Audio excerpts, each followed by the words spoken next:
दोस्तों अगला क्वेश्चन देखो यहां पर दो डेटा दिया हुआ है, हमें इनॉट सेल निकालना है ये वाला पर्टिकुलर रिएक्शन का।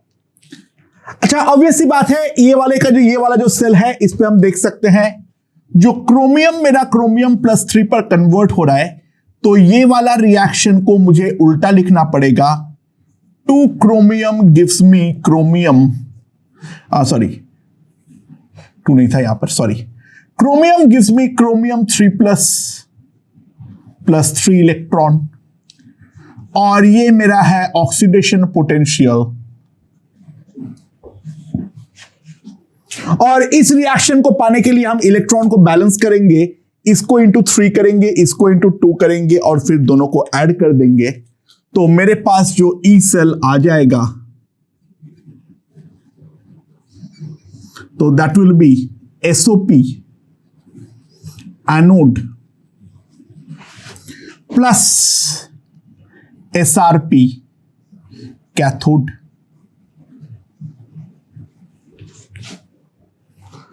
So SOP of anode that will be 0.74 volt और कैथोड का SRP है 0.94 वोल्ट, तो ये टोटल जो आ जाएगा that will be 1.68 volt, that you can clearly see. Okay, अगला क्वेश्चन में ये बोला है जो can H+1 molar and H2 gas 1 atm pressure is capable of oxidizing silver in presence of 1 molar Ag+. So the reaction that we are looking for, H plus aqueous plus silver solid, खुद तो ये reduce होगा तो half H2 gas plus Ag plus aqueous. Please see, observe, so everything is given in the standard state. Everything is given in the standard state. So जो हमारा इनॉट cell होगा that will be इनॉट H plus going to H2 plus इनॉट Ag going to Ag plus. ये तो हम जानते हैं that is given to be 0 volt, और यहां पर Ag plus से Ag अगर 0.8 वोल्ट है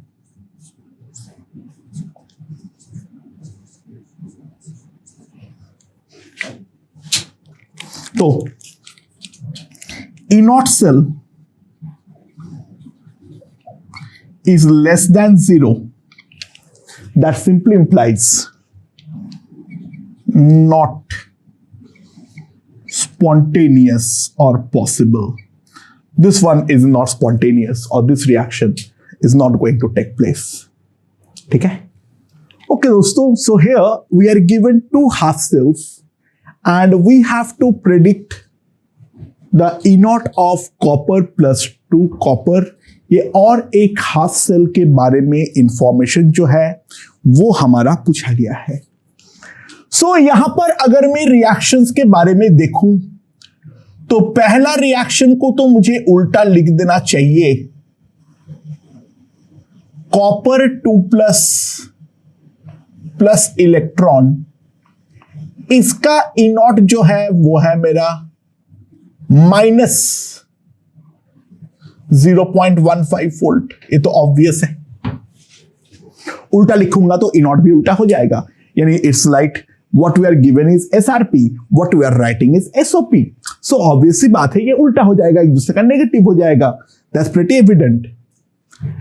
और यहां पर दूसरा जो है copper 2+ plus 2 electron gives you copper, इसका ई नॉट जो है वो है 0.34 वोल्ट।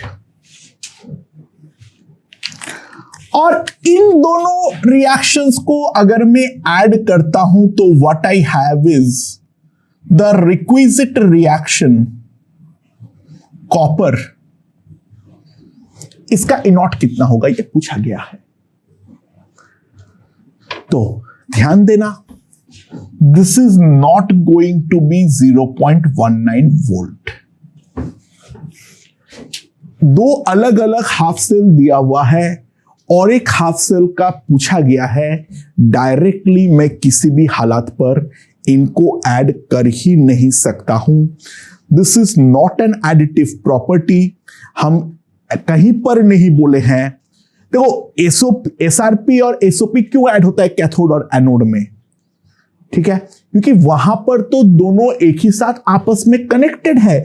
यहां पर तो ये कोई दो अलग अलग रिएक्शन है, वहां से एक तीसरा रिएक्शन के बारे में पूछा गया है, वो हमारा डायरेक्टली ऐड होने का कोई सवाल पैदा ही नहीं होता है। सबसे पहले हम इस बात को रियलाइज करेंगे, right.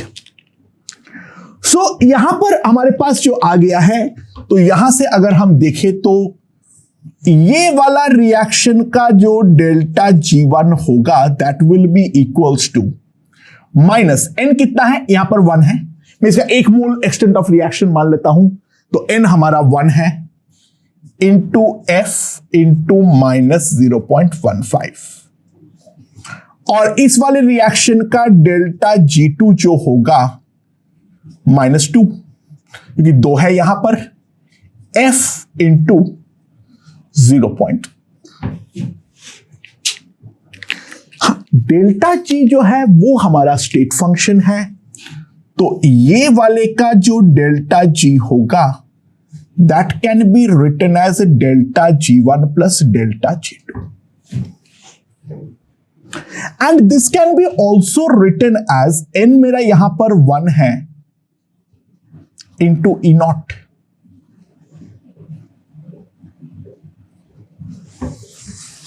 Right, so minus f से डिवाइड कर दूंगा तो मेरे पास E naught copper plus to copper that will be simply 0.68 0.53 volt. ये मेरे पास सिंपली आ जाएगा। वो ऑब्वियसली 0.19 वोल्ट हमारा नहीं है, इस बात पे हमें ढंग से ध्यान देने की जरूरत है। अच्छा, अगला जो हमें पूछा गया है, क्या कॉपर प्लस जो है वो हमारा डिस्प्रोपोर्शनेट करेगा या नहीं करेगा, यानी the reaction we are looking for 2Cu plus aqueous, this is the disproportion reaction that we are talking about. This is the disproportion reaction that we are talking about.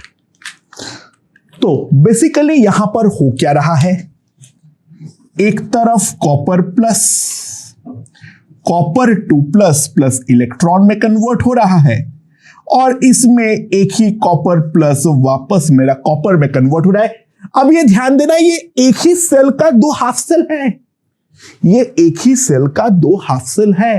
पहले ये वाला बात को हम लोग यहां पर रियलाइज करें।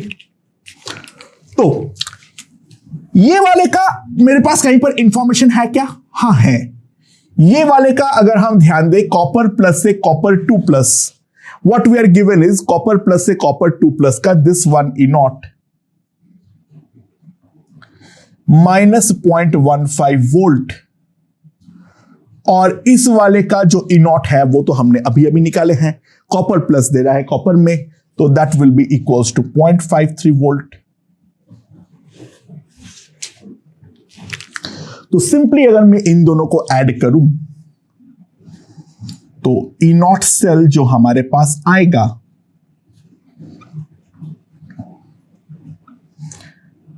That will B 0.38 volt, that is greater than 0। तो सिंपली हम बोल सकते हैं द रिएक्शन इज स्पॉन्टेनियस, यानी कॉपर प्लस को डालने पर वो स्पॉन्टेनियसली कॉपर 2 प्लस और कॉपर सॉलिड में कन्वर्ट हो जाएगा, जिसके बारे में हम जानते हैं। And only exception being I minus के प्रेजेंस में, I माइनस के प्रेजेंस में Cu प्लस जो है वो हमारा डिस्प्रोपोर्शनेट नहीं करता है। ओके ओके दोस्तों, so this is the information given that E not Fe2 plus gives you Fe, that is a minus 0.44 volt, and E naught Fe3 plus to Fe2 plus gives you 0.77 volt. Then we have to find the E naught. Fe3 plus gives you Fe. ठीक है, तो किस तरीके से हम करने वाले हैं? अगेन रिएक्शंस को लिख डालते हैं जैसे ऐसे दिया हुआ है. Fe2 plus 2 electron gives you Fe. ठीक है, और Fe3 plus electron gives you Fe2 plus. इस वाले का दे रखा है E1, इस वाले का दे रखा है E2. इन दोनों को अगर मैं साथ पर ऐड करता हूं, इन दोनों को साथ पर अगर मैं ऐड करता हूं तो मेरे पास आ जाएगा Fe3 plus 3 electron gives me Fe. इसका E1 नॉट है, E2 नॉट है, इसका E नॉट मुझे निकालना है. एंड ऑब्वियसली बात है, E नॉट जो है वो मेरा E1 naught plus E2 not जो है वो हमारा नहीं होने वाला है. सो डेल्टा G1 कितना आ जाएगा मेरे पास? -2 into F into E1 not, and delta G2 हमारे पास आ जाएगा -1 into F into E2 not. और जो हमारा डेल्टा G होगा, delta G1 plus delta G2, 3 into F into E naught. तो मेरे पास जो आ जाएगा that will be simply E naught will be equals to 2 E1 naught plus E2 naught divided by 3. अच्छा, एक बात ध्यान देना, यहां से हमें एक शॉर्ट ट्रिक मिल गया है. ऐड तो डायरेक्टली नहीं कर सकते, एवरेज लेना है. तो जो यहां पे नंबर ऑफ इलेक्ट्रॉन है उसको उसके E1 से मल्टीप्लाई करो, सबको ऐड करो, और नीचे डिवाइड पे जो यहां पे नंबर ऑफ इलेक्ट्रॉन है बस वो डाल दो. This is a shortcut regarding it. हम बार बार ऐसे लिखेंगे नहीं, आगे से हम डायरेक्टली ऐसे शॉर्टकट के थ्रू जो है वो हम लोग प्रॉब्लम को निकाल देंगे. राइट, खैर कितना आ जाएगा मेरे पास? E1 नॉट का जो वैल्यू है दैट इज -0.44 वोल्ट, तो that will B -0.88 plus 0.77 by 3. E not जो हमारे पास आएगा Fe3 plus gives us Fe minus 0.037 volt. That is what we are going to get. Okay. So we are given a cell reaction. We have to calculate the maximum non-PV work that can be obtained per mole of Mg solid. तो यहां पर इस cell के अंदर जो reactions involve है वो ये है. Mg gives Mg2 plus 2 electron, और दूसरा Ag plus electron gives me Ag. That are the reactions involved. नीचे वाले को into 2 हमें डेफिनेटली करना ही पड़ेगा. सो इसका जो हमारा E नॉट सेल होगा, इसका मुझे SOP चाहिए, मुझे SRP दे रखा है तो उसका उल्टा, और इसका डायरेक्टली SRP ही दे रखा है.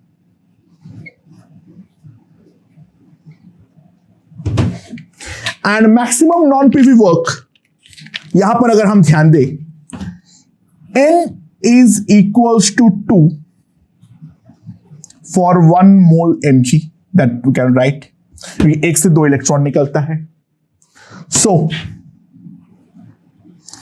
delta G is equals to -2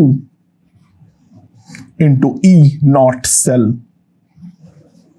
So that will be -6F kilojoule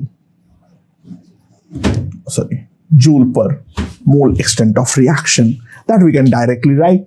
ठीक है, एंड F का वैल्यू वहां पे 96500 पुट कर दो, मैं उस पर जा नहीं रहा हूं. So that is going to be minus sign, मतलब है ये प्रोसेस में हमें वर्क मिल रहा है, सेल हमारा वर्क कर रहा है, ये चीज बोल सकता हूं. ओके दोस्तों, तो काफी बड़ा सा है, बहुत सारे डेटा हमें दिया हुआ है. BrO3 माइनस जा रहा है BrO माइनस पर, मतलब कुल मिला के अगर हम ध्यान दें the data that are given, बाकी साइड में एटम्स एलिमेंट्स का क्या हो रहा है मैं उस पर ध्यान नहीं दे रहा हूं. Br मेरा यहां पर है +5 पर, यहां पर जो है वो है मेरा +1 पर, यहां पर जो है वहां पे यहां पर हमारे पास है 0 पर और यहां पर है -1 पर. तो +4 electron gives Br+. That is given to be 0.45 volt. इसको मैं E1 नाम से बोल देता. E1 नॉट तो है, इसको मैं नाम देता हूं E3 नॉट. ठीक है, Br+ एक इलेक्ट्रॉन Br0 पर जा रहा है, ये दे रखा है 0.45 volt, that is equals to E4 naught. And Br0 हमारा जा रहा है Br- पर, that is 1.07 volt, that can be written as E5 naught. That is what all can be written. Right. अब अगर हम ध्यान दें एक इंपॉर्टेंट चीज, ठीक है, हमें पहले निकालना है Br5+. ठीक है, यहां पर 5 इलेक्ट्रॉन ऐड होने पर ये हमारा कन्वर्ट होगा Br0 पर. इसका हमें दे रखा है E1 नॉट. और दूसरा हमें जो निकालना है वो है Br+5. 6 इलेक्ट्रॉन में कन्वर्ट हो रहा है Br- पे. तो जो शॉर्टकट में तुम लोगों को सिखाया हो, तुम डेल्टा जी वगैरह लिख सकते हो, बट यार मत लिखा करो. शॉर्टकट को अगर मैं अप्लाई करूंगा तो E1 नॉट पर अगर हम ध्यान दें, इस रिएक्शन पे 4 है इलेक्ट्रॉन, तो 4 into E3 not, 1 into E4 not, क्योंकि यहां पर 1 है, और डिवीजन में यहां का नंबर आएगा, that is going to be equals to 5. तो मेरे पास सिंपली जो आ जाएगा that will be 2.16 plus 0.45 divided by 5, 2.61 by 5, 0.522 volt. तुम डेल्टा जी से करके देखो, एग्जैक्टली वही आएगा. बस डायरेक्टली ऐड मत कर देना भाई, ठीक है ना, वो तो भयंकर गड़बड़ हो जाएगी. डायरेक्टली ऐड मत कर देना. बाकी तुम्हें शॉर्टकट लगाना है या डेल्टा जी से जाना है, that's absolutely up to you.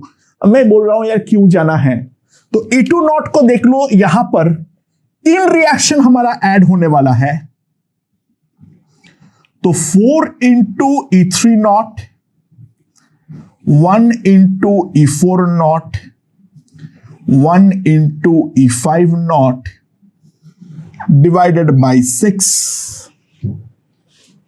So यहां पर जो हमारे पास आएगा 2.16, 0.45 plus 1.07 divided by 6. तो मेरे पास आ जाएगा 2.61, तो 3.68 divided by 6. That will be 0.61 volt approx. 613 ले लो वोल्ट अप्रोक्सीमेटली. सो हम इस तरीके से जो E है वो हम इलेक्ट्रोड पोटेंशियल के बारे में हम काफी सारे चर्चाएं कर चुके हैं. एक हमने किए हैं जब स्टैंडर्ड कंडीशन है, दूसरा हमने किए हैं जहां पे नॉन स्टैंडर्ड कंडीशंस है. पहले जनरल था, उसके बाद हमने उसको स्टैंडर्ड में कन्वर्ट किए हैं. उसको इंटर कन्वर्ट कैसे करते हैं उसके बारे में हम बाद में वापस आएंगे. लेकिन बिफोर दैट हम सबसे पहले इतना बेसिक जो है वो तो हम समझ ले। नाउ ये वाला पार्ट इलेक्ट्रोड पोटेंशियल खत्म करने के पहले मैं एक फिगर ड्रॉ करके तुम लोगों को दे रहा हूं, that is the standard hydrogen electrode. ठीक है, उसका पिक्चर क्या होता है, कैसे वर्किंग करता है, उस बात को हम समझ लो। ठीक है, this is also called SHE। What is the figure regarding it? हमारे पास एक इन्वर्टेड ट्यूब होता है। ठीक है, और ये इन्वर्टेड ट्यूब में एक तरफ से खुला हुआ होता है, एक पाइपलाइन होता है जिसके थ्रू तुम H2 गैस जो है वो डाल सकते हो, और प्रेशर को हम 1 atm पे मेंटेन करते हैं। कुछ लोग इसे 1 बार भी बोलते हैं। 1 बार और 1 atm को लेकर दिमाग मत लगाना, दोनों अलग अलग जगहों पे लोगों ने इस्तेमाल किए हैं, so don't worry regarding that. ठीक है, कुछ जो फॉरेन ऑथर्स के बुक है, कुछ बुक्स में 1 atm देखने को मिलता है, कुछ जगहों पे 1 बार। यहां पर एक प्लैटिनम इलेक्ट्रोड होता है, यहां पर हमारा एक प्लैटिनम इलेक्ट्रोड होता है, और जिसके साथ एक वायर कनेक्टेड है जिसमें ये आउट ऑफ सेल हमारा जा रहा है, जिस पर हमारा आउट ऑफ सेल जो है वो हमारा जा रहा है। Right, okay. अब ये पूरा चीज को हम डिप करके रख देते हैं एक एसिडिक सॉल्यूशन के अंदर।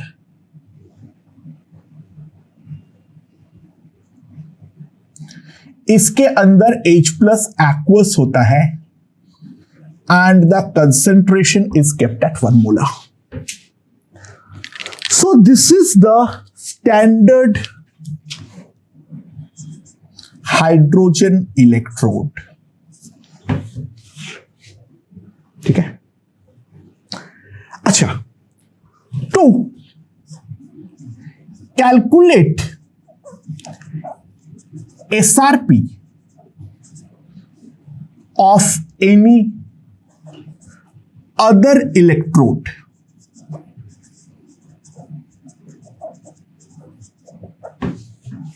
अगर मुझे कोई भी इलेक्ट्रोड का SRP मेजर करना है तो वहां पर तो रिडक्शन होगा, तो standard hydrogen electrode will act as anode, और वहां पर जो हमारा करस्पॉन्डिंग रिएक्शन होगा, half H2 gas gives me H+ aqueous plus electron। अच्छा, लेकिन ध्यान देना, E0 H2 ये हमारा 0 वोल्ट है। 0 वोल्ट क्यों है? अरे क्यों का कोई जवाब नहीं है, एक रेफरेंस तो लेना होता है। अब तुम्हें MGH में तुम ये थोड़ी ना पूछते हो सर आपने ग्राउंड को ही क्यों लिए, नहीं लेने का मन है कुछ और ले लो, पूरा इलेक्ट्रोकेमिस्ट्री बदलना पड़ेगा, पूरा टेबल जो है वो तुम्हें वापस लिखना पड़ेगा। इसको तुम 2 वोल्ट लिख दोगे तो सारे वैल्यूज में 2 तुम्हें ऐड करके लिखना पड़ेगा, जिसको हम लोग आसान शब्दों में बोलते हैं शुद्ध बेवकूफी, जिसको हम लोग आसान शब्दों में बोलते हैं शुद्ध बेवकूफी। ठीक है, ये 0 क्यों है? क्योंकि हमने लिए हैं, किसी एक को लेना था रेफरेंस इलेक्ट्रोड, तो ये हमने लिए हैं। ठीक है, to calculate SOP of any other electrode, अगर किसी भी और का हमें SOP कंप्यूट करना है तो standard hydrogen electrode will act as cathode and cathode में हमारा होने वाला है reduction. So the reaction that will take place, H plus aqueous plus electron gives a half H2 gas. इसका E0 अगेन ये भी हमारा 0 वोल्ट ही होने वाला है. ठीक है. प्लैटिनम क्यों लेते हैं हम लोग? absorbs H2 gas to ensure contact between H2 gas and H plus aqueous. Platinum absorbs H2 gas to ensure contact between H2 gas and H plus aqueous. तो दोस्तों that is the concept of standard hydrogen electrode. तो दोस्तों मेरे ख्याल से ये हमें समझ में आ गया है. तो इलेक्ट्रोड के बारे में हम वापस चर्चा में आएंगे, बट अभी नहीं. फिलहाल के लिए let's give it a break.